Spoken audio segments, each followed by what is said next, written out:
Mi vida, hasta hace poco, era una obra de arte perfectamente curada. Durante 30 años, cada pincelada fue un éxito compartido, cada color una promesa cumplida. Mi esposo, Mateo, y yo éramos los arquitectos de la Fundación Vientos de Esperanza, un santuario que habíamos construido desde los cimientos, no solo con dinero, sino con un propósito que creía sagrado. Yo era el corazón silencioso, la estratega que trazaba los mapas en la penumbra de mi estudio, y él era el sol, el rostro carismático que deslumbraba a donantes y convertía nuestra visión en realidad tangible. Cada aplauso en una gala, cada niño educado gracias a nuestros esfuerzos, lo sentía como un testamento de nuestro amor inquebrantable. Confiaba en él con la ceguera devota de quien cree haber encontrado a su alma gemela. Él era mi socio, mi confidente, el pilar sobre el que se sostenía no solo nuestro imperio de filantropía, sino mi universo entero. Jamás dudé de su lealtad. Para mí, era tan fundamental como la gravedad. Nuestro hogar era un reflejo de esa armonía, un tapiz tejido con los hilos de una confianza absoluta y un amor que yo consideraba incondicional. Él a menudo me llamaba su genio silencioso, y yo aceptaba el apodo con una sonrisa, creyendo que era un tributo a nuestra simbiosis perfecta. Yo diseñaba los sueños y él les daba voz. Nunca sentí competencia, solo complicidad. Veía su ambición como una extensión de la mía, su necesidad de estar en el centro de atención, como el complemento necesario a mi preferencia por la sombra. Le entregué el control de las finanzas, la gestión de las relaciones públicas, las llaves de nuestro legado, porque separar mis intereses de los suyos me parecía tan imposible como separar el latido de mi propio corazón. Vivía en la serena certeza de que éramos dos mitades de un todo, invencibles juntos. Qué ingenua fui al no darme cuenta de que, mientras yo admiraba la obra maestra de nuestra vida, él solo veía un lienzo en blanco para pintar su propia y oscura ambición. Pensé que el sonido más devastador sería un grito de traición, pero estaba equivocada. Fue el silencio de una tarde de otoño, roto por el chapoteo de un secreto hundiéndose en el agua. Desde la ventana de mi estudio, que daba a nuestro lago privado, la escena parecía una pintura surrealista. La luz dorada se filtraba entre los árboles, todo era paz, hasta que vi a Mateo. No caminaba, corría, con el rostro descompuesto por un pánico que nunca le había visto en 30 años. Arrastraba la pesada maleta de cuero vintage, aquella que le regalé en nuestro 10º aniversario, un símbolo de nuestros viajes y sueños compartidos. Con un esfuerzo brutal, la lanzó por encima de la barandilla del muelle. El objeto oscuro desapareció bajo la superficie con una violencia sorda. No miró atrás. Simplemente se subió al auto y huyó, dejando tras de sí solo el eco de la grava crujiendo bajo los neumáticos y unas ondas en el agua que se expandían como mi creciente terror. Esta es la historia de cómo las ondas de esa traición se convirtieron en un tsunami que lo arrasó todo. Si quieres ver cómo se construye una venganza, suscríbete y cuéntame en los comentarios desde qué rincón del mundo estás viendo cómo se derrumba un imperio. El shock es una anestesia momentánea, pero el frío del muelle me devolvió la sensación en las extremidades. Bajé las escaleras con el corazón martillándome en la garganta. Cada paso sobre la madera húmeda, un eco de la farsa en la que había vivido. El aire olía a tierra mojada y a descomposición, un presagio de lo que estaba a punto de descubrir. Me arrodillé al borde del muelle, buscando en el agua oscura alguna señal de la maleta. La vi, una sombra apenas perceptible a unos metros de profundidad. Sin pensarlo, agarré el gancho largo que usábamos para las barcas y comencé la ardua tarea de recuperarla. Luché con un peso muerto, no solo el de la maleta empapada, sino el de 30 años de confianza ahogada. Finalmente, tras un esfuerzo que me dejó sin aliento y con las manos temblando, la arrastré hasta la superficie. Cada clic de los cerrojos de latón al abrirlos resonaba como la cuenta regresiva para una explosión que cambiaría mi universo para siempre. Al levantar la tapa, el contenido me heló la sangre de una forma que ninguna infidelidad o desfalco financiero podría haberlo hecho. No había dinero, ni documentos comprometedores de negocios, ni nada que mi mente hubiera podido anticipar. Dentro, cuidadosamente envueltos en bolsas de plástico selladas, había objetos infantiles, un oso de peluche raído, con un ojo de botón colgando de un hilo, un par de zapatos de charol rojos, pequeños, gastados en las puntas, un diario con una cubierta de unicornios, lleno de dibujos torpes y una caligrafía infantil. Y debajo de todo, el golpe final, un certificado de nacimiento. El nombre impreso era Ana Soler. La fecha de defunción indicaba que había fallecido hacía 5 años, a los 7, en lo que se describía como un accidente. No conocía a esa niña, pero el apellido Soler era una espina lejana en mi memoria, una nota discordante en la sinfonía de nuestro pasado que nunca había sabido interpretar. La traición de Mateo era innegable, pero esto era infinitamente más oscuro. El dolor no fue un estallido, sino una implosión, un vacío gélido que comenzó en mi pecho y se extendió hasta la punta de mis dedos, apagando cualquier vestigio del calor que una vez sentí por el hombre con el que había compartido mi vida. La Elara que amaba a Mateo murió en ese muelle, junto a los fantasmas de una niña desconocida. La mujer que se levantó era diferente. Una claridad glacial, cortante y precisa, reemplazó mi confusión. Esto no era un acto impulsivo, era la culminación de un engaño meticulosamente construido.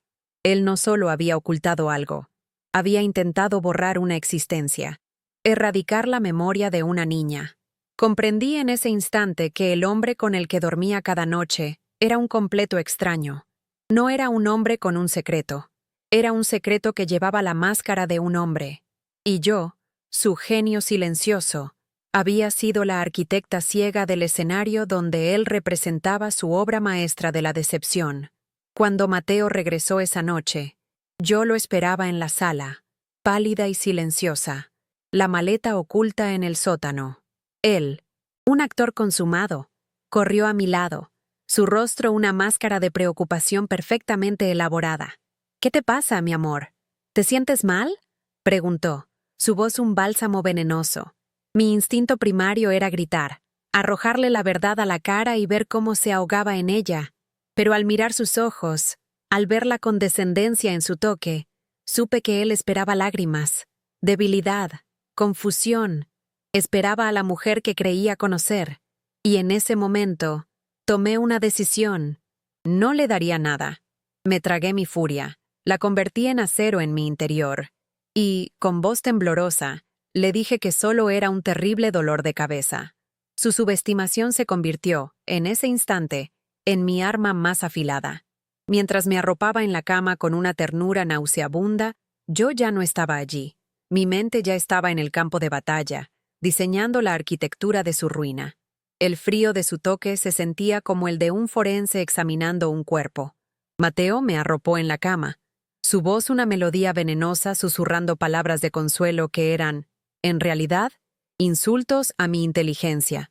«Descansa, mi genio silencioso», dijo, y la ironía de ese apodo me golpeó con la fuerza de una bofetada. Él esperaba que me rompiera, ansiaba mis lágrimas, mi confusión, mi debilidad, porque en mi fragilidad él encontraba su fuerza. Quería ser el héroe que me rescatara del abismo al que él mismo me había arrojado. Pero mientras susurraba mentiras en la oscuridad, la mujer que él creía conocer se desvaneció. La furia no se disipó, se cristalizó, se convirtió en el hielo que ahora corría por mis venas, en la claridad de un depredador que acaba de marcar a su presa. Él creía que estaba arropando a su víctima. ¡Qué iluso! Estaba metiendo en la cama a su verdugo, y su condescendencia era el permiso que yo necesitaba para no sentir piedad alguna. Mi mente, que durante décadas había diseñado estrategias para construir un legado de esperanza, se reconfiguró con un propósito singular y glacial: la aniquilación total. Esto ya no se trataba de la humillación de una infidelidad o del robo descarado de nuestro patrimonio. Esas eran ofensas menores, heridas superficiales en el gran esquema de su traición. El verdadero crimen, el epicentro de este terremoto de engaños, yacía en el fondo de ese lago, dentro de esa maleta.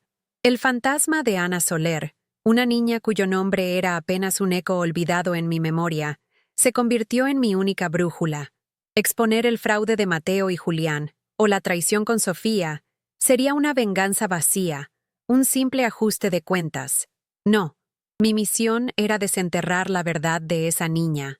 ¿Por qué su memoria era tan peligrosa? La respuesta a esa pregunta, lo supe con una certeza absoluta, no solo sería la clave de su ruina, sino la mía. La justicia para Ana sería mi obra maestra final. A la mañana siguiente, me levanté y me puse la máscara de la fragilidad con la precisión de un actor preparándose para el papel de su vida. Me movía por nuestra casa como una sombra de lo que fui, con los hombros encorvados y la mirada perdida, un retrato perfecto de la desolación. Le preparé el café a Mateo como cada mañana durante 30 años, asegurándome de que mis manos temblaran ligeramente al entregarle la taza. Un detalle que no pasó desapercibido para él. Su rostro reflejó una mezcla perfecta de lástima y triunfo. Me veía exactamente como quería verme. Una mujer derrotada por un malestar inexplicable, demasiado débil para cuestionar, demasiado absorta en su propio pequeño mundo para notar las grietas en el nuestro. Jugué mi papel a la perfección. Escuché sus planes para el día, sus mentiras sobre reuniones importantes, y asentí con una docilidad que debió embriagarlo de poder. Cada gesto de sumisión era un movimiento calculado en mi tablero de ajedrez. Él creía que estaba consolidando su control, pero lo único que hacía era adentrarse más y más en la trampa que mi mente ya estaba construyendo a su alrededor. Esa noche, mientras él dormía el sueño profundo de los justos y los arrogantes, me senté en la penumbra de mi estudio, no con un lienzo, sino con un plan de batalla. Durante 30 años, había sido la arquitecta silenciosa de su éxito. Había trazado los planos de nuestra fundación, diseñado las estrategias que lo pusieron en el centro de todas las miradas, creado el pedestal sobre el que él se erigía con orgullo. Ahora, usaría ese mismo talento, esa misma mente metódica que él tanto elogiaba y tampoco comprendía, para diseñar su caída. No sería una demolición ruidosa y caótica, sería una deconstrucción precisa, quirúrgica, ladrillo por ladrillo. Le quitaría su reputación, su riqueza, su libertad y, lo más importante, le arrebataría la ilusión de poder que tanto anhelaba. Él me había llamado su genio silencioso. Estaba a punto de descubrir cuán ensordecedor puede ser mi silencio y cuán letal puede ser mi genio cuando finalmente despierta. La cacería había comenzado. Mi primer movimiento no fue un grito de guerra, sino el susurro de un memorando. Desde la soledad de mi estudio, redacté la orden para una auditoría de impacto sobre uno de los proyectos más recientes y, en apariencia, insignificantes de la Fundación. Un proyecto de desarrollo comunitario en una zona remota, casualmente supervisado por Sofía. Lo enmarqué con la jerga corporativa que ellos tanto amaban. Optimización de recursos, revisión de métricas de éxito, aseguramiento del legado. Era un caballo de Troya perfecto, una incursión legítima en su territorio que no podían rechazar sin parecer que ocultaban algo. Lo envié desde mi correo oficial, añadiendo una nota personal a Mateo. Cariño, solo quiero asegurarme de que cada centavo de nuestros donantes honre nuestra visión original. Él me respondió con un emoji de corazón, ciego a la daga que acababa de clavar en la base de su imperio. La reunión para anunciar la auditoría fue una obra maestra de teatro. Me presenté con un aspecto frágil, vestida con colores pálidos, mi voz apenas un murmullo. Expliqué mi repentina necesidad de reconectar con la misión fundamental de la Fundación, mi deseo de garantizar que el trabajo de Sofía recibiera el reconocimiento que merecía a través de una evaluación exhaustiva. Vi el destello de pánico en los ojos de Sofía, rápidamente enmascarado por una sonrisa de suficiencia. Observé la mirada condescendiente de Julián, quien sin duda pensaba que era el capricho de una anciana aburrida. Y vi el orgullo de Mateo, que me miraba con una ternura paternalista, satisfecho de que mi pasión se canalizara hacia algo tan inofensivo. Me dieron su bendición, creyendo que me habían concedido un juguete para mantenerme ocupada. No se dieron cuenta de que me acababan de entregar las llaves de su arsenal. Mi auditoría no buscaba desfalcos masivos. Eso sería demasiado obvio y prematuro. Mi objetivo era un fantasma. Mientras el equipo de auditores externos que contraté revisaba las finanzas superficiales, yo me sumergí en los servidores, en los archivos de correspondencia, en los informes de gastos más mundanos. No buscaba millones desaparecidos. Buscaba un solo nombre: Soler. Cada factura, cada correo electrónico, cada registro de viaje era un árbol en un bosque oscuro, y yo lo examinaba en busca de la más mínima marca, la más sutil conexión con esa niña y su apellido. Era un trabajo minucioso, agotador, pero cada hora que pasaba frente a la pantalla me sentía más viva, más concentrada. Estaba cazando en mi propio territorio, y la adrenalina de la persecución silenciosa era un veneno que me fortalecía, transformando mi dolor en un enfoque letal y preciso.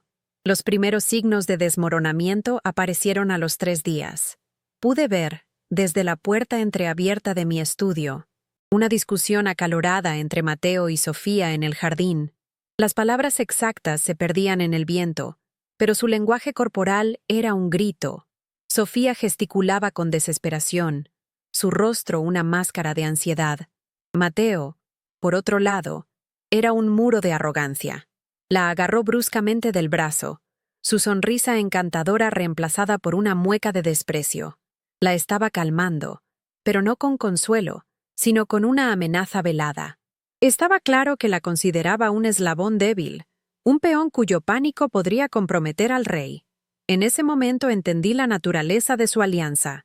No se basaba en el afecto, sino en la conveniencia. Y las alianzas convenientes son las primeras en romperse bajo presión. Mi estrategia estaba funcionando mejor de lo que había imaginado. El simple acto de mirar de cerca una pequeña parte de su operación había introducido un virus de paranoia en su sistema. No sospechaban de mí. Por supuesto. ¿Cómo podrían? Para ellos, yo era un fantasma en mi propia casa, una reliquia de un pasado que estaban ansiosos por enterrar.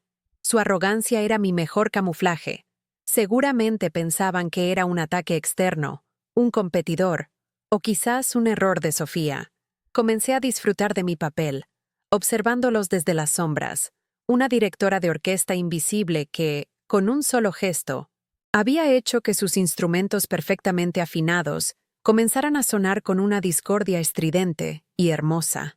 Estaban tan ocupados buscando un enemigo fuera de sus muros, que no se dieron cuenta de que la amenaza dormía al otro lado del pasillo. Mientras la auditoría sembraba el caos en el presente, mi siguiente movimiento se centró en desenterrar el pasado. Necesitaba un aliado, alguien dentro de la fundación que pasara desapercibido, una pieza del mobiliario a la que nadie prestara atención. Y lo encontré en el lugar más olvidado de todos: el archivo. David era el archivista jefe, un hombre de unos 50 años, meticuloso y silencioso, que había estado con nosotros desde el principio. Julián y Sofía lo habían marginado, considerándolo una antigüedad en su era de eficiencia digital. Habían reducido su presupuesto y lo habían relegado a un sótano polvoriento, sin darse cuenta de que habían exiliado al único hombre que conocía cada secreto, cada documento, cada esqueleto enterrado en la historia de nuestra fundación. Él no era una antigüedad, era la memoria viviente de la institución, y yo estaba a punto de despertarla. Mi acercamiento a David fue cuidadosamente coreografiado.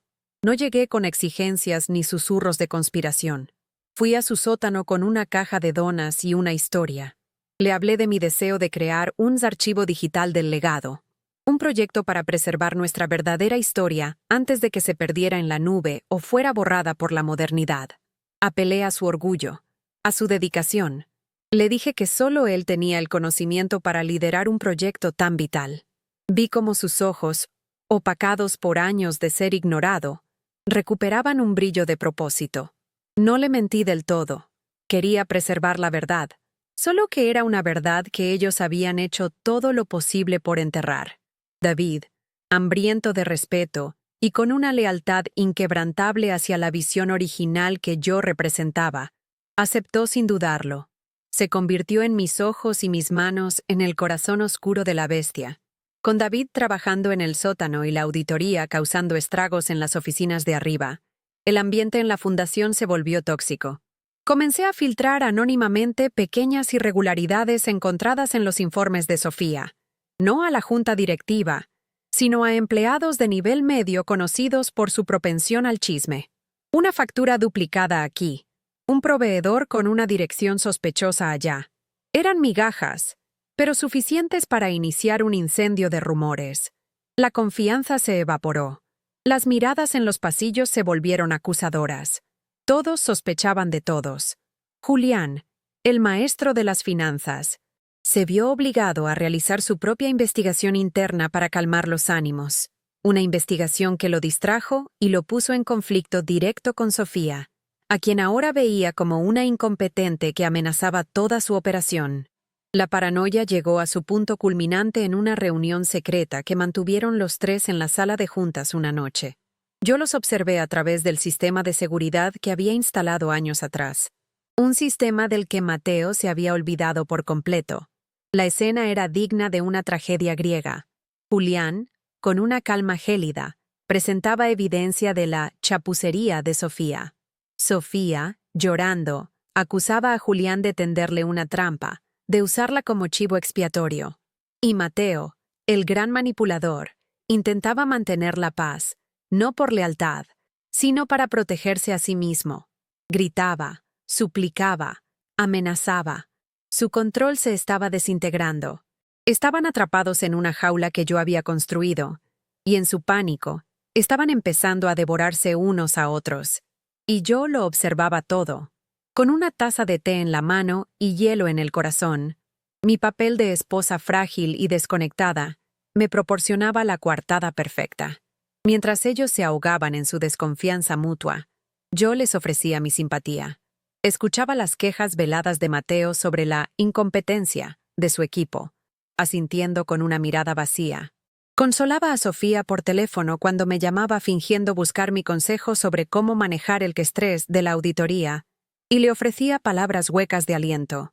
Me convertí en su confesora silenciosa, en el hombro sobre el que lloraban sus frustraciones, sin saber que era yo quien afilaba los cuchillos que se clavaban en la espalda. Cada palabra de consuelo que pronunciaba era un acto de guerra psicológica. Estaba desmantelando sus mentes al mismo tiempo que desmantelaba sus finanzas, y ellos, en su ceguera, me agradecían por mi apoyo. La primera pieza real del rompecabezas no provino de un servidor, sino de una caja de cartón olvidada. David me llamó una tarde, su voz un susurro excitado. «Señora Vargas, encontré algo. No es digital. Son los archivos de la fusión de Nuevos Horizontes. ¿La recuerda?» El nombre me sonó vagamente. Fue una pequeña organización benéfica que absorbimos hace unos 5 años. Mateo había insistido en ello, calificándolo de adquisición estratégica. David continuó. La directora se opuso firmemente. Hay cartas, informes. Parece que fue una adquisición bastante hostil. Me pidió el nombre que estaba buscando. Se lo di, deletreando lentamente. SOLER. Hubo un silencio en la línea, seguido de una exhalación entrecortada. «Dios mío», susurró David. La directora. Su nombre era Elena Soler. El mundo se detuvo. Elena Soler, la madre de Ana. De repente, una serie de eventos olvidados encajaron en mi mente, con la violencia de un hueso dislocado volviendo a su sitio. Recordé la agresividad de Mateo durante esa negociación, su obsesión por cerrar el trato. Recordé los vagos informes de noticias sobre la muerte de la directora en un trágico accidente de auto, poco después de que finalizara la fusión. En ese momento, no le había dado importancia, confiando en el juicio de mi esposo. Qué tonta había sido. La adquisición no fue estratégica, fue depredadora, y la muerte de Elena Soler no fue un accidente. La maleta que Mateo arrojó al lago no contenía solo los recuerdos de una niña. Contenía la evidencia de su crimen original, el pecado fundamental sobre el cual se había construido su nuevo imperio de mentiras. La comprensión me golpeó con una claridad brutal y nauseabunda. La maleta no era para ocultar un asesinato que él cometió. Era un trofeo, una herramienta de chantaje. Probablemente la usó para presionar a Elena Soler, amenazando con revelar algo sobre su hija. O quizás usando los objetos de la niña ya fallecida de una manera cruel para quebrar su espíritu y forzarla a ceder su fundación. La muerte de Elena, entonces, fue una consecuencia de esa presión despiadada. Y Mateo, durante 5 años, había guardado esa maleta como un recordatorio de su poder, de su victoria. Su pánico al arrojarla al lago no era el de un asesino cubriendo sus huellas. Era el de un chantajista destruyendo la única prueba que lo vinculaba a la destrucción de una familia. El dolor por la traición personal se transformó en una furia helada y justiciera. Esto ya no era sobre mi matrimonio roto o el dinero robado. Esas eran ofensas triviales en comparación con la magnitud de esta maldad. Mateo no solo había construido su carrera sobre mis ideas, la había cimentado sobre la tumba de una mujer y la memoria profanada de su hija. La Fundación Vientos de Esperanza, nuestro supuesto santuario de bondad, era un mausoleo financiado con la miseria de otros. Mi misión cambió irrevocablemente en ese instante. Ya no buscaba venganza para mí. Buscaba justicia para Ana y Elena Soler. Iba a quemar su mundo hasta los cimientos, no por despecho, sino para purificar la tierra que habían profanado. Me senté en mi estudio esa noche. La información de David extendida sobre mi escritorio como un mapa de guerra. Las piezas estaban allí. La fusión hostil, la muerte sospechosa, la maleta, el fraude financiero. Eran hilos separados de una misma red de depravación. Mi siguiente paso tenía que ser decisivo. Ya no podía permitirme el lujo de las pequeñas escaramuzas. La paranoia que había sembrado entre ellos era útil, pero ahora necesitaba un golpe que los incapacitara, que los expusiera de una manera tan pública y humillante que no tuvieran a dónde huir. La gala anual de la Fundación se acercaba. Era su noche de mayor triunfo, el escenario donde Mateo brillaba más. Decidí que ese sería el lugar de su ejecución. Iba a transformar su celebración en su cementerio, y el mundo entero sería testigo. La calma que había cultivado con tanto esmero se fracturó de repente, no con un estallido, sino con un cambio sutil en la presión atmosférica de mi propio hogar. La paranoia que había inyectado en su ecosistema había mutado. Ya no era un veneno que los hacía volverse unos contra otros.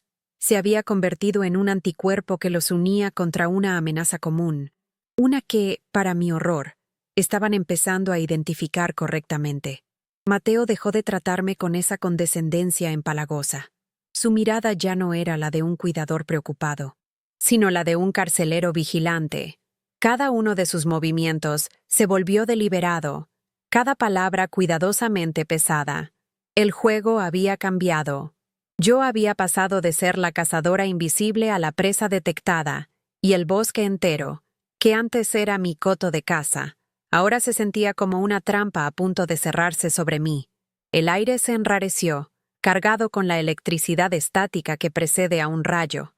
La llamada llegó una mañana lluviosa, rompiendo el silencio tenso de la casa. Era David, su voz un susurro ahogado por el pánico y la humillación. «Señora Vargas, me han despedido». Las palabras me cayeron como piedras en el estómago. Continuó su relato atropellado describiendo una escena brutalmente eficiente. Julián y Sofía lo habían acorralado en su archivo, su santuario, flanqueado por 2 guardias de seguridad. Lo acusaron de espionaje corporativo, de filtrar información confidencial, usando la misma auditoría que yo había iniciado como pretexto para justificar su investigación sobre él. Le confiscaron su computadora, sus notas, y lo escoltaron fuera del edificio como a un criminal. Mi corazón se encogió de culpa. Mi peón más leal, mi único aliado interno, había sido sacrificado en el tablero, y era enteramente mi culpa. Lo había expuesto, y ellos, como depredadores eficientes, habían eliminado la amenaza sin dudarlo. La pérdida de David fue más que la pérdida de un aliado. Fue la amputación de mis sentidos. Él era mis ojos y mis oídos dentro de la Fundación, mi acceso a las profundidades de su historia corrupta. Sin él, estaba ciega. Intenté acceder a los servidores de la fundación desde mi estudio, usando las credenciales que aún conservaba, pero fui recibida por una fría y concisa denegación de acceso. Lo habían previsto, con una eficiencia escalofriante. Estaban construyendo una fortaleza digital a mi alrededor, cortando cada puente, sellando cada grieta por la que pudiera colarme. Mi casa, que durante 30 años había sido mi refugio y mi centro de mando, se transformó instantáneamente en una prisión de lujo.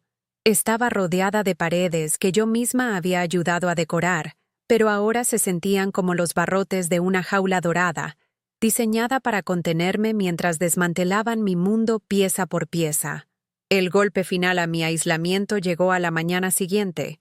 Un mensajero con un traje impecable tocó a la puerta, entregándome un sobre grueso y pesado con el sello de un prestigioso bufete de abogados. Mis manos temblaban mientras rompía el sello. Dentro, no había una demanda de divorcio ni una oferta de acuerdo. Había algo infinitamente más cruel, más insidioso. Era una petición legal, presentada por Mateo, para declararme mentalmente incompetente. Las palabras saltaban de la página, cada una un latigazo. Comportamiento errático, paranoia severa, incapacidad para gestionar sus propios asuntos. Estaba utilizando mi propio dolor, mi retraimiento calculado, como munición en su guerra contra mí. Y para hacerlo, había desenterrado un arma que yo le había entregado en un acto de amor ciego hacía más de una década. Un poder notarial absoluto, firmado en tiempos más felices, cuando la idea de su traición era tan inconcebible como el sol saliendo por el oeste. La petición era una obra maestra de la crueldad psicológica, un tapiz tejido con verdades retorcidas y mentiras descaradas.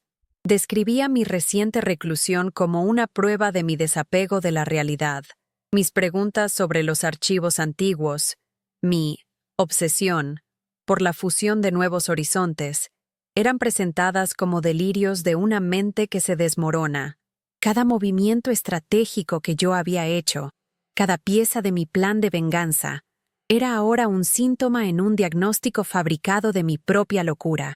Mateo no solo quería divorciarse de mí o robarme, quería borrarme, quería anular mi identidad, mi intelecto, mi legado, transformándome en una nota a pie de página en la historia de su glorioso ascenso. La esposa trágica que perdió la razón al final. Era un asesinato del alma, ejecutado con la precisión de un cirujano y la frialdad de un monstruo. Para apuntalar su farsa, había incluido un anexo que me robó el aliento. Era una evaluación preliminar firmada por el doctor Morales, nuestro médico de familia durante más de 20 años. Un hombre que había visto crecer a nuestros sobrinos, que había estado en nuestras cenas de Navidad. El informe citaba una visita reciente, una que Mateo había insistido en que hiciéramos juntos para discutir mi fatiga y apatía. Ahora recordaba la escena con una claridad espantosa. Las preguntas capciosas de Mateo sobre mi memoria, mis respuestas vagas y cansadas, la mirada de falsa preocupación en su rostro. Todo había sido un montaje. El doctor Morales, ya fuera por coacción, soborno o simple negligencia, había firmado un documento que validaba la narrativa de Mateo, describiendo mi estado como preocupante y recomendando una evaluación psiquiátrica completa. La traición se extendía como una red, envenenando cada rincón de la vida que creía haber construido sobre la confianza. El documento establecía un cronograma que me heló la sangre. Se había fijado una audiencia judicial, pero Mateo no iba a esperar a la ley. Su plan era más rápido y mucho más público. En la gala anual de la Fundación, que se celebraría en exactamente 48 horas, planeaba subir al escenario y anunciar mi retiro por motivos de salud. Usaría la ocasión más importante de nuestro calendario social para cimentar su narrativa ante nuestros donantes, amigos y la prensa. Para cuando llegara la audiencia, la opinión pública ya estaría de su lado. Yo no sería Elara Vargas, la cofundadora traicionada. Sería la pobre Elara, la brillante mente que se apagó, cuya trágica historia añadía una capa de nobleza al heroísmo de su devoto esposo. Me estaba borrando en tiempo real, y me había dado un plazo de 2 días para ver cómo lo hacía. La magnitud de su plan me golpeó con la fuerza de una ola gigantesca, dejándome sin aire, ahogándome en la desesperación. Estaba atrapada. Legalmente, estaba a punto de ser amordazada. Socialmente, estaba siendo pintada como una loca. Físicamente, estaba confinada en mi propia casa, observada por el hombre que orquestaba mi destrucción. Miré la pila de pruebas que había reunido con tanto cuidado sobre mi escritorio. Los informes de David, los extractos bancarios, la historia de Elena Soler, eran la verdad.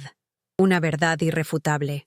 Pero ¿de qué servía la verdad en boca de una mujer declarada incompetente? Mis pruebas se convertirían en las divagaciones de una mente enferma, mis acusaciones en los desvaríos de la paranoia. Por primera vez en esta batalla, sentí el frío punzante del miedo. Estaba a punto de perderlo todo, no solo mi fortuna y mi fundación, sino a mí misma. Esa noche, me senté en la oscuridad de mi estudio, el peso de esas 48 horas aplastándome.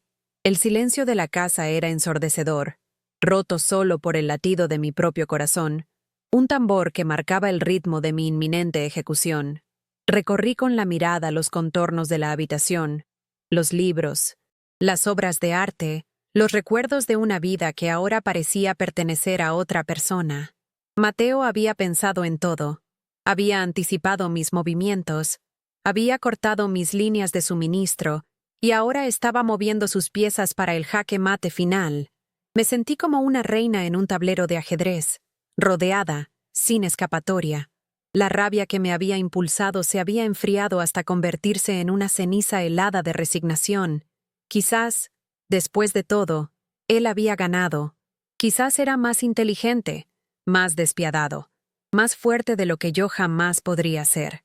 Pero entonces, en el abismo de esa desesperación, algo parpadeó. Una chispa de la vieja Elara, la estratega, la arquitecta. Mateo, en su arrogancia, había cometido un error fundamental. No era un error táctico, sino uno de carácter. Me subestimaba. Siempre lo había hecho. Me veía como el genio silencioso, una mente brillante pero pasiva, una fuerza creativa que necesitaba su carisma para tener un impacto en el mundo. Creía que sin mis recursos, sin mis aliados, sin mi credibilidad, yo no era nada. No entendía que mi verdadero poder no residía en esas cosas, residía en mi mente, un lugar al que él nunca podría acceder, un santuario que no podía profanar. Y en ese santuario, la resignación comenzó a arder de nuevo, transformándose no en la furia caliente de antes, sino en un fuego frío y blanco de pura determinación. Me levantó de la silla, el dolor en mi espalda un recordatorio de la tensión que me consumía. Caminé hacia la ventana y miré hacia el lago oscuro, el lugar donde todo había comenzado. La superficie tranquila del agua ocultaba las profundidades donde había encontrado la verdad. De la misma manera, mi apariencia de derrota ocultaría la tormenta que estaba a punto de desatar. Mateo me había dado un plazo y un escenario. La gala, su coronación. Él esperaba que yo me presentara, si es que lo hacía, como una figura patética, una sombra de mi antiguo yo, validando su historia con mi misma presencia rota. No tenía ni idea de lo que era capaz de construir en 48 horas. Durante 30 años, había construido su pedestal. Ahora, usaría mis últimas horas de libertad para construir su guillotina y la colocaría en el centro de su escenario, a la vista de todo el mundo. La desesperación se evaporó, reemplazada por una claridad glacial. Mi objetivo ya no era solo exponerlo, era aniquilarlo. La aniquilación requería una precisión absoluta. No podía permitirme un solo movimiento en falso. Cada llamada, cada correo electrónico, cada favor que pidiera, tenía que ser ejecutado desde las sombras, utilizando las últimas brasas de la influencia que aún me quedaba. Mateo controlaba la narrativa pública, pero yo todavía tenía aliados en lugares que él había olvidado hacía mucho tiempo. Personas cuya lealtad no era hacia la fundación, sino hacia mí, hacia la mujer que les había dado una oportunidad cuando nadie más lo hizo.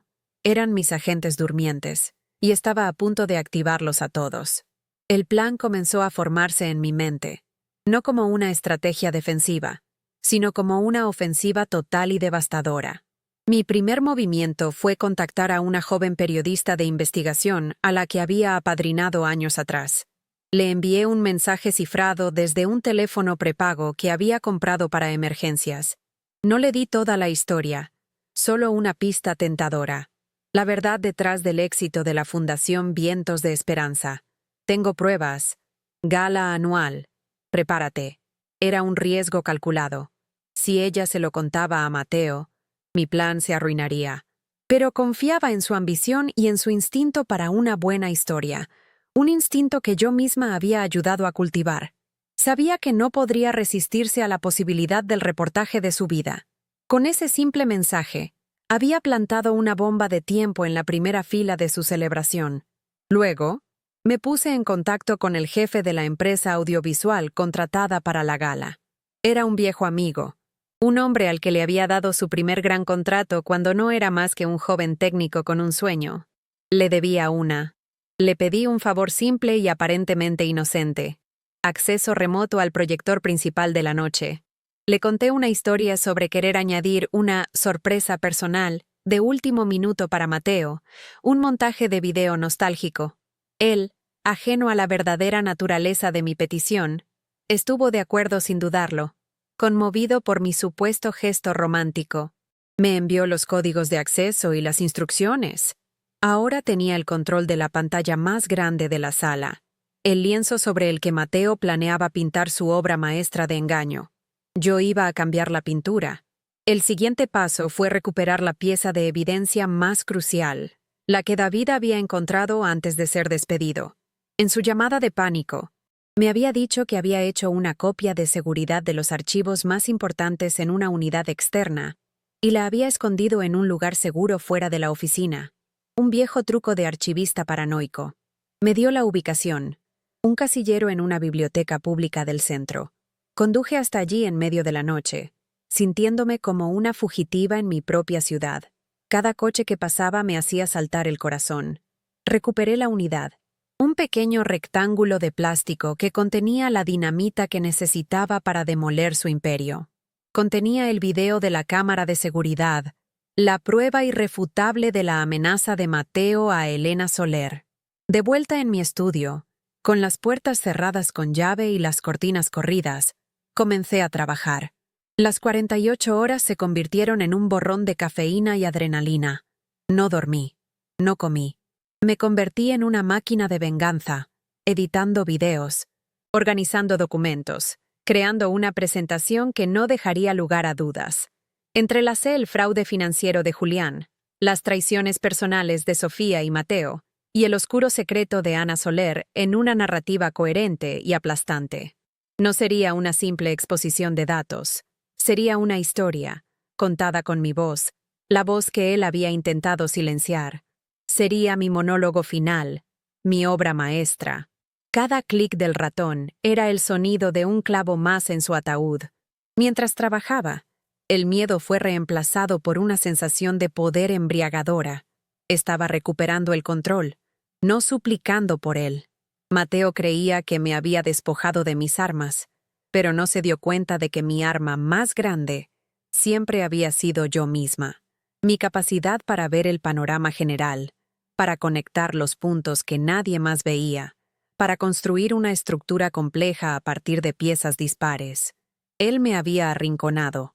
Sí, pero al hacerlo, me había obligado a ser más inteligente, más rápida y más despiadada de lo que nunca pensé que podría ser. Estaba forjando una nueva versión de mí misma en el crisol de su traición, y esta nueva Elara no tenía nada que perder y no mostraría ninguna piedad. La mañana de la gala, me miré en el espejo. Las ojeras eran profundas, mi rostro pálido y demacrado.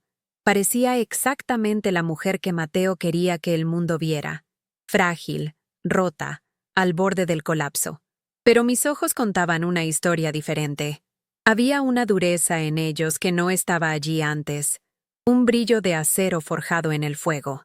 Elegí mi vestido con cuidado, no un traje de poder, ni un vestido de luto.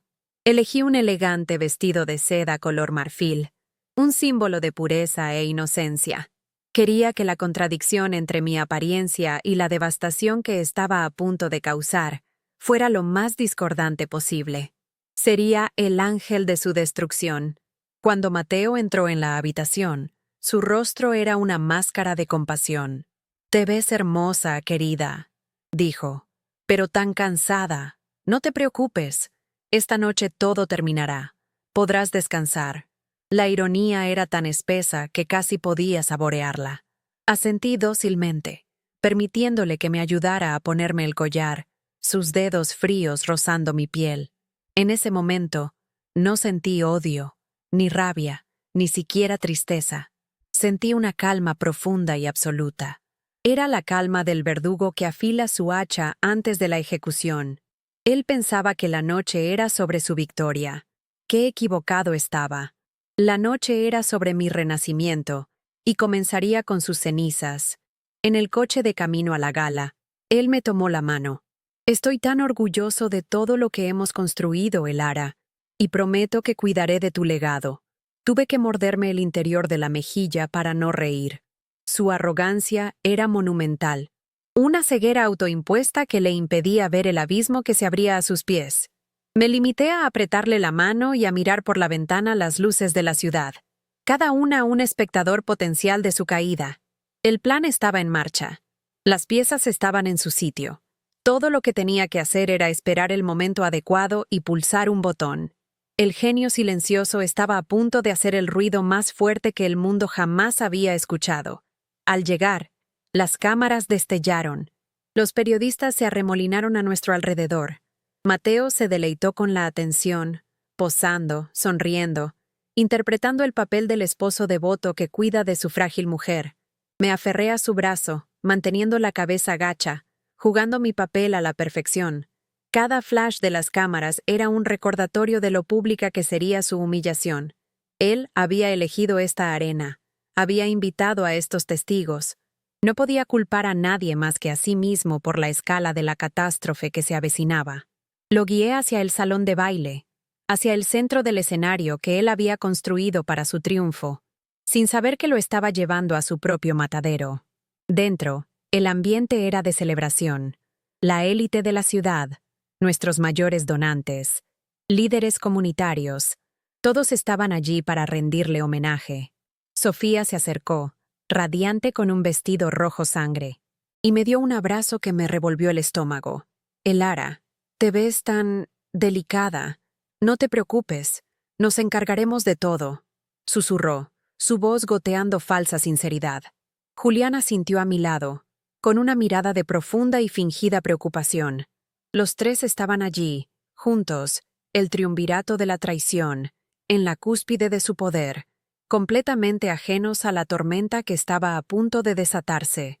Los miré a los tres, a los arquitectos de mi dolor, y por primera vez en días, sonreí. Una sonrisa genuina, fría y afilada como un trozo de vidrio roto. Me excusé, diciendo que necesitaba un momento a solas antes del discurso. Nadie me detuvo. Encontré un pequeño cuarto de servicio con una conexión a Internet, el nido del francotirador que había preparado con el equipo audiovisual. Saqué mi pequeña tableta, el dispositivo desde el que controlaría el espectáculo. La pantalla cobró vida, mostrándome una vista en directo del escenario y la interfaz de control del proyector. Todo estaba listo. Podía oír el murmullo de la multitud a través de la puerta, la música suave, las risas. Era el sonido de un mundo que estaba a punto de cambiar para siempre. La calma antes de la tormenta. Escuché a través de la puerta cómo presentaban a Mateo. Los aplausos fueron atronadores. Caminó hacia el escenario, bañándose en la adoración de la multitud. Se detuvo en el podio. Ajustó el micrófono y miró a la audiencia con una expresión de solemne humildad. Comenzó a hablar, su voz resonando con una emoción perfectamente calibrada. Habló de nuestro sueño compartido, de nuestros 30 años de dedicación. Habló de mí, de mi brillantez y de mi fragilidad. Cada palabra era una mentira cuidadosamente pulida. Cada frase un ladrillo más en la prisión que había construido para mí. La audiencia estaba cautivada, bebiendo cada gota de su veneno. Y es con gran pesar, dijo, su voz quebrándose en el momento justo, que debo anunciar que mi amada Elara se retirará de sus deberes en la fundación para centrarse en su salud. Se hizo un silencio en la sala, un jadeo colectivo de sorpresa y simpatía. Me miró directamente, o al menos a la silla vacía donde se suponía que debía estar sentada, con una lágrima falsa brillando en su ojo. Pero su legado perdurará, prometió. Ese fue mi momento. Esa fue la señal. Con un dedo firme y sin temblor, pulsé play. La lucha por mi supervivencia estaba a punto de terminar. La guerra por la justicia acababa de comenzar. La pantalla gigante detrás de Mateo, que mostraba el logotipo dorado de la fundación, parpadeó y se volvió negra. Un murmullo de confusión recorrió la sala. Mateo se giró, desconcertado, mirando la pantalla. Y entonces, apareció la primera imagen. No era un video de homenaje, era un extracto bancario. Un simple documento en blanco y negro, pero magnificado para que todos lo vieran. Una flecha roja y brillante señalaba una transferencia de $2 millones desde una cuenta de la fundación a una sociedad fantasma en las Islas Caimán. Y debajo, clara como el agua, la firma de autorización. Julián Ferrer. El silencio en la sala se volvió pesado, denso. Un vacío a punto de implosionar. La cara de Julián, proyectada por accidente por una de las cámaras en vivo, se contrajo en una máscara de puro terror. Intentó levantarse, pero pareció quedarse sin fuerzas. La presentación continuó. Una cascada de transacciones, cada una meticulosamente documentada, cada una un clavo en el ataúd financiero de Julián. Y entonces, mi voz, grabada, fría y clara, llenó la sala.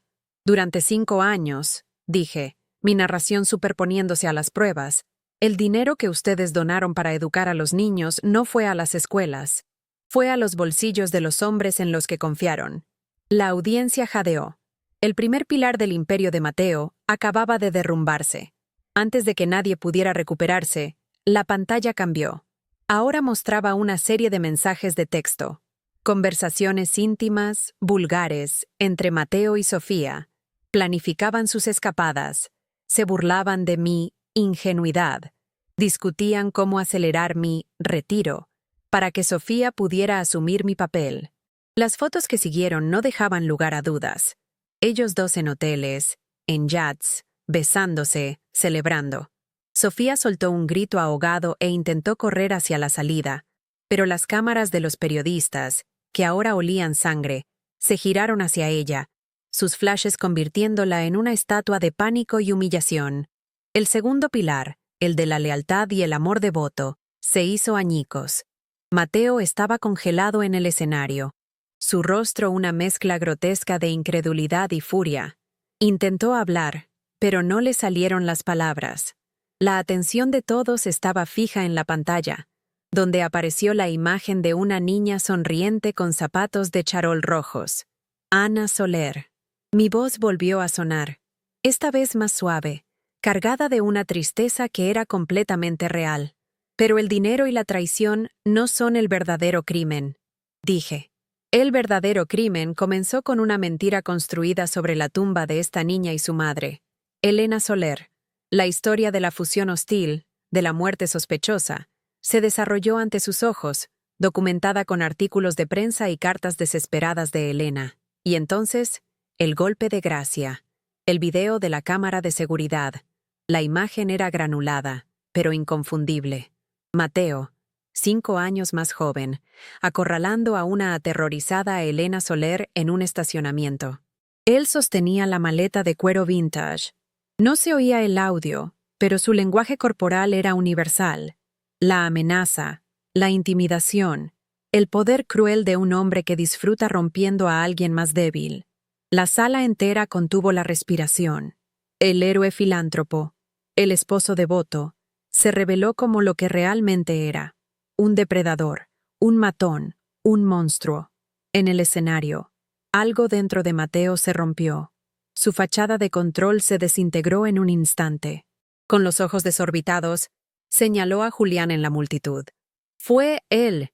Él me obligó», gritó, su voz aguda y estridente. «El fraude fue idea suya. Él me manipuló. Fue un acto de cobardía tan abyecto, tan desesperado, que provocó un jadeo de desprecio en la audiencia. Estaba intentando arrojar a su cómplice a los lobos para salvar su propia piel, sin darse cuenta de que ya estaban rodeados.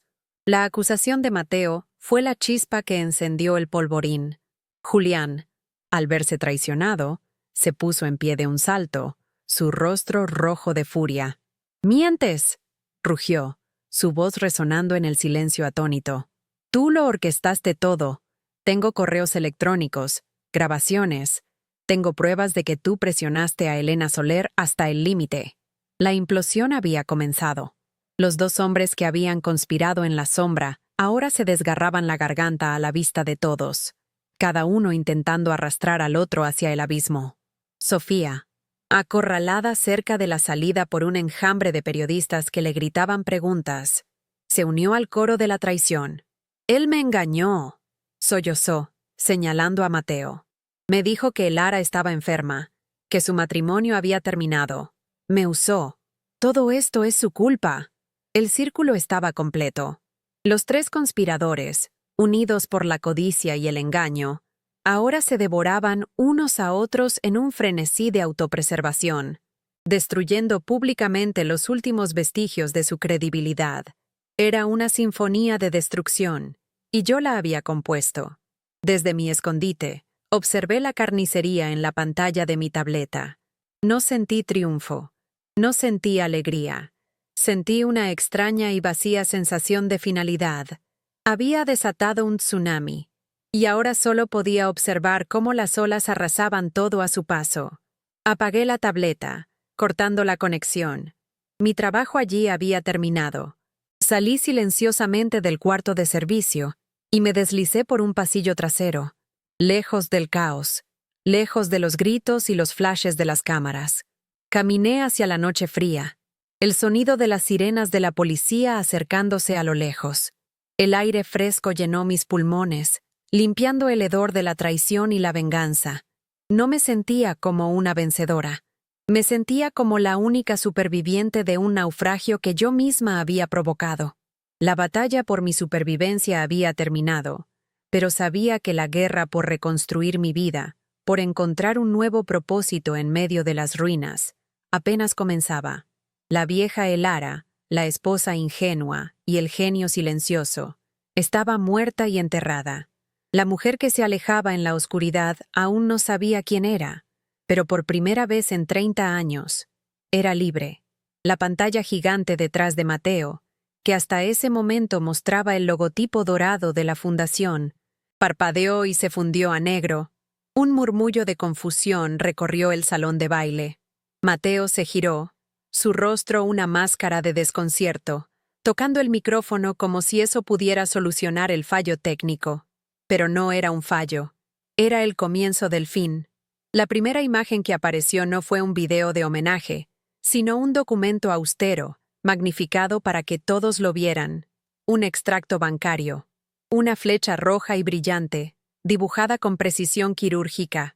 Señalaba una transferencia de $2 millones desde una cuenta de la fundación a una sociedad fantasma en las Islas Caimán. Debajo, clara como el agua, la firma de autorización, Julián Ferrer. El silencio en la sala se volvió pesado, denso, un vacío a punto de implosionar mientras mi voz grabada, fría y desprovista de emoción, llenaba el espacio. La generosidad tiene un precio. Y durante 5 años, Julián Ferrer se ha estado cobrando un generoso interés. La cámara de un periodista, con un instinto depredador, se giró para enfocar la mesa de Julián. Su rostro, proyectado brevemente en las pantallas laterales, se contrajo en una mueca de puro terror. Intentó levantarse, pero sus piernas parecieron fallarle, dejándolo a medio camino entre la silla y la huida, una estatua de la culpa expuesta. Antes de que el shock pudiera disiparse, la presentación continuó su marcha implacable. Una cascada de transacciones, Facturas infladas y contratos con empresas inexistentes, cada uno meticulosamente documentado, cada uno un clavo más en el ataúd financiero de Julián. La audiencia, compuesta por las mismas personas a las que había estafado, observaba en un silencio sepulcral. El primer pilar del imperio de Mateo, el de la integridad financiera, se había derrumbado en menos de 60 segundos, y el estruendo de su caída fue ensordecedor. Sin darles tiempo a respirar, la pantalla cambió de nuevo, abandonando los fríos números por algo mucho más visceral y humillante. Apareció una serie de mensajes de texto, las palabras crudas y vulgares magnificadas para que nadie pudiera ignorarlas. Eran las conversaciones íntimas entre Mateo y Sofía. Planificaban sus escapadas secretas, se burlaban de mí, ingenuidad desconectada. Discutían con una frialdad escalofriante cómo acelerar mi retiro para que Sofía pudiera asumir mi papel no solo en la fundación, sino en mi vida. Las fotografías que siguieron no dejaban lugar a dudas. Ellos dos en hoteles de lujo, en yates privados, besándose con una pasión que era un insulto a mis 30 años de lealtad. Sofía soltó un grito ahogado, un sonido animal de pánico, e intentó correr hacia la salida, pero las cámaras de los periodistas, oliendo sangre, se giraron hacia ella. Sus flashes la atraparon, convirtiéndola en un espectáculo de vergüenza y desesperación. El segundo pilar, el del amor devoto y la lealtad inquebrantable, se hizo añicos.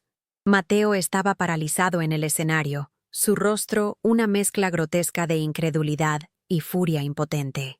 Intentó hablar, pero su boca solo producía sonidos ahogados.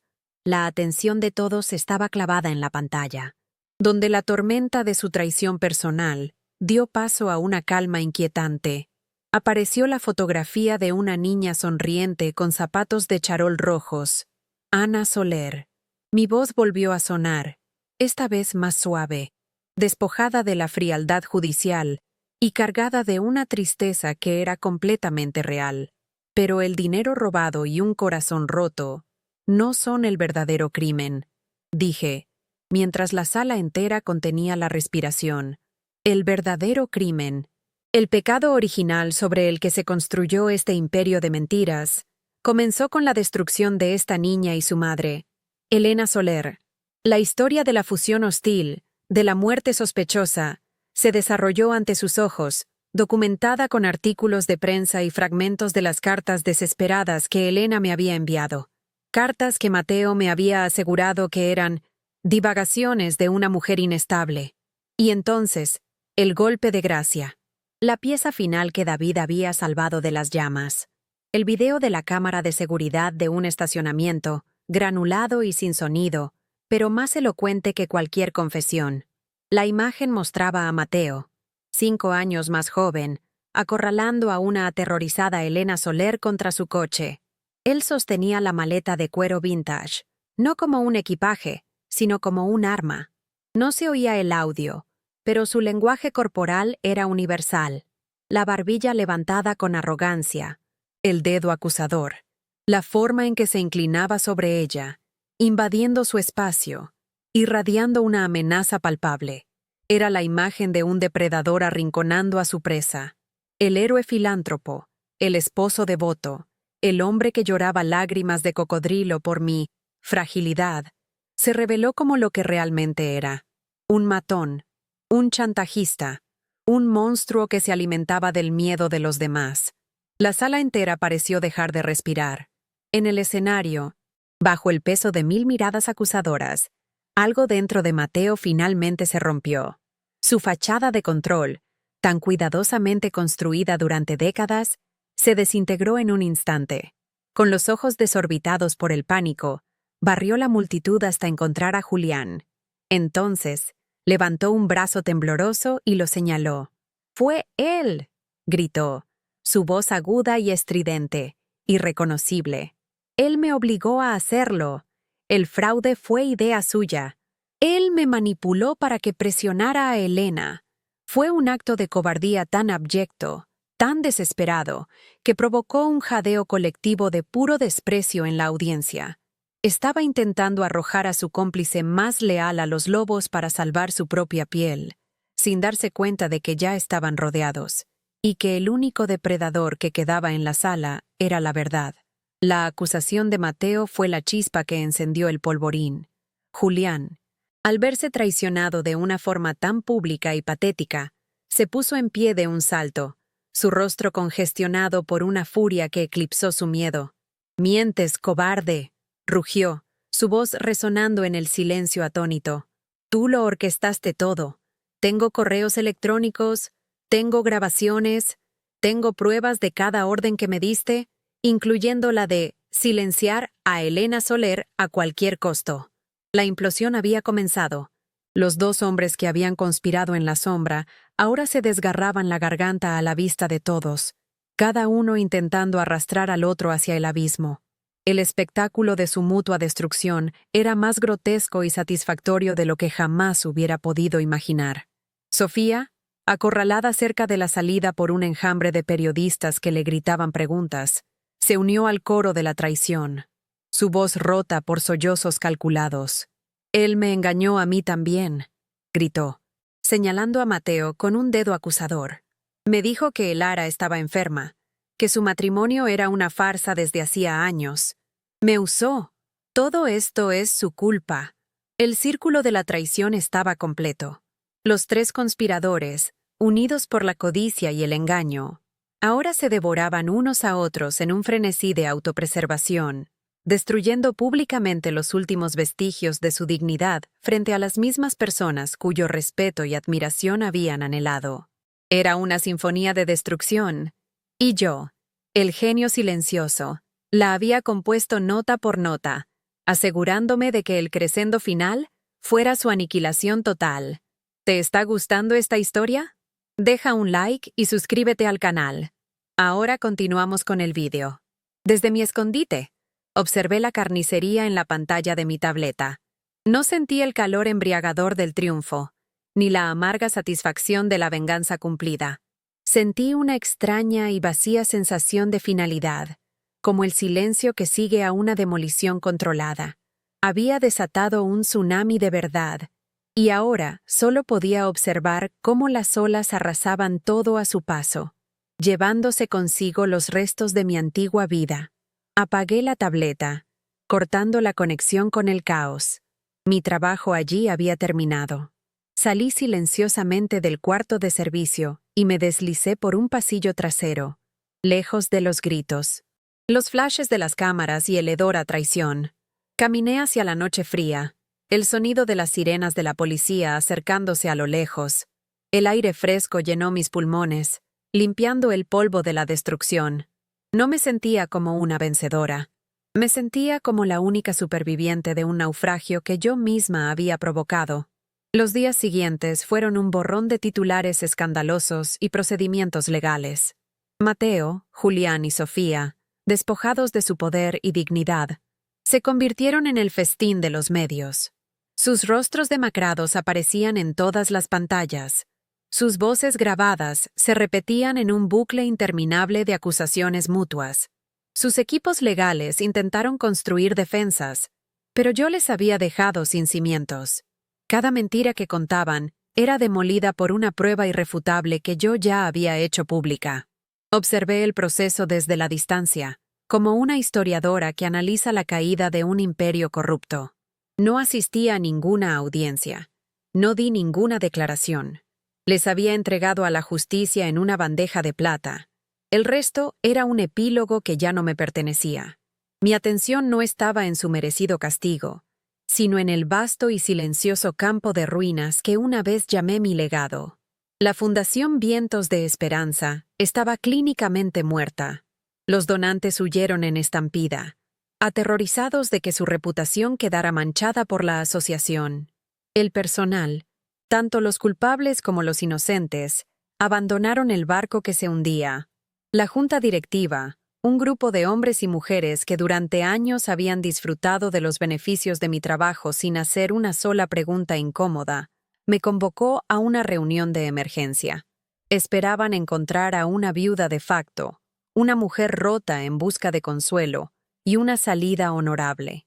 Me ofrecieron liquidar la fundación, salvar lo que se pudiera de mi fortuna personal y permitir que el nombre Vientos de Esperanza se desvaneciera en la infamia.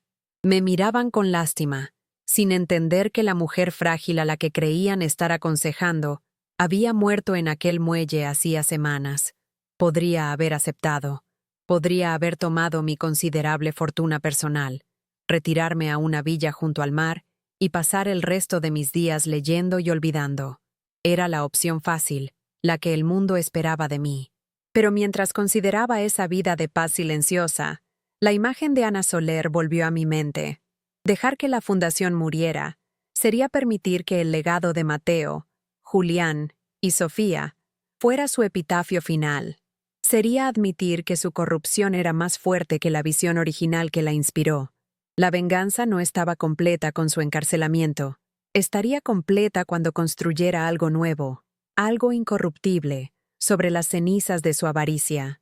No se trataba de salvar su legado, se trataba de forjar el mío, con un martillo y un fuego que ellos mismos me habían entregado. Una semana después, convoqué mi propia conferencia de prensa. No contraté a un equipo de relaciones públicas para que puliera mi mensaje. No busqué el consejo de nadie. Durante 48 horas, me encerré en mi estudio y escribí cada palabra que iba a decir. La mañana del evento, me paré frente al espejo. No elegí el vestido marfil del ángel vengador, ni el negro del luto. Elegí un traje sastre de un azul profundo, cortado con una precisión militar. Era una armadura. Mi cabello, que solía llevar suelto, estaba recogido en un nudo severo y elegante. No había rastro de fragilidad en mi postura. La mujer que se reflejaba en el espejo no era la esposa de Mateo Vargas, ni la cofundadora de una organización benéfica caída en desgracia. Era una general a punto de declarar los términos de su victoria y el comienzo de un nuevo orden. La sala estaba abarrotada de periodistas, sus rostros una mezcla de cinismo y curiosidad morbosa. Esperaban lágrimas, una declaración de víctima, quizás un anuncio de mi retiro definitivo.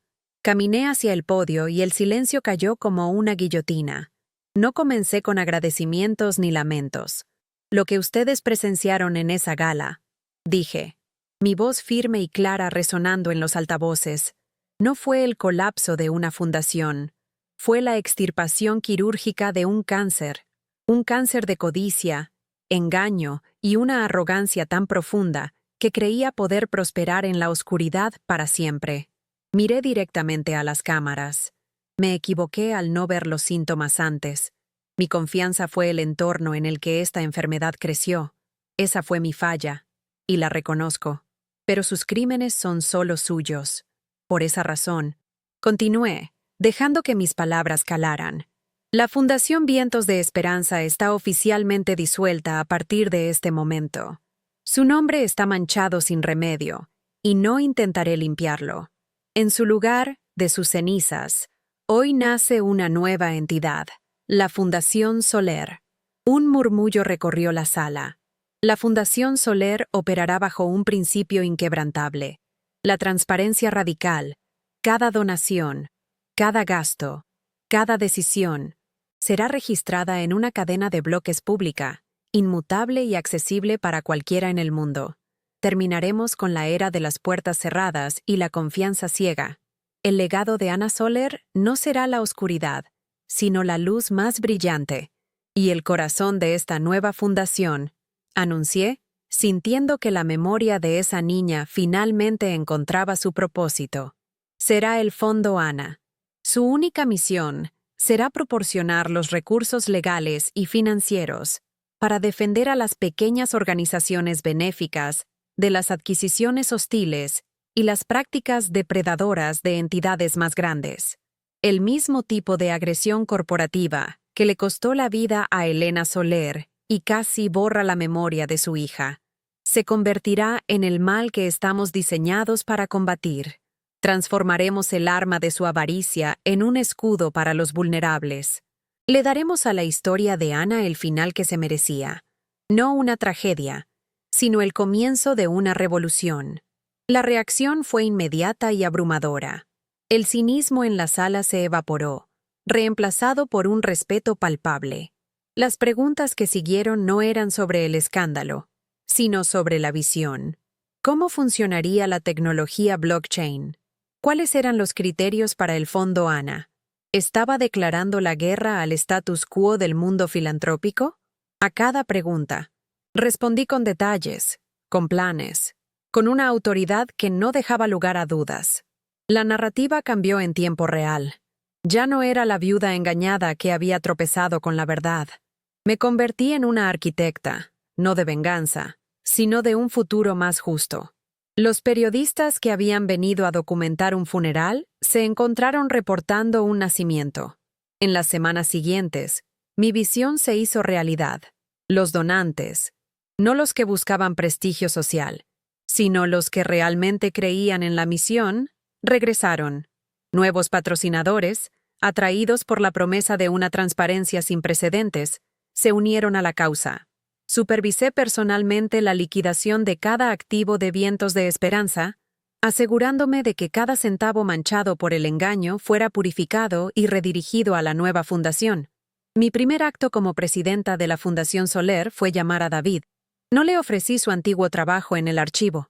Lo nombré director del Comité de Ética y Supervisión, dándole el poder de cuestionar a todo el mundo, incluyéndome a mí. La lealtad, la verdadera lealtad, debía ser recompensada con poder. Meses después, mi vida es irreconocible. Mi estudio ya no es un santuario de recuerdos dolorosos, sino un centro de mando global.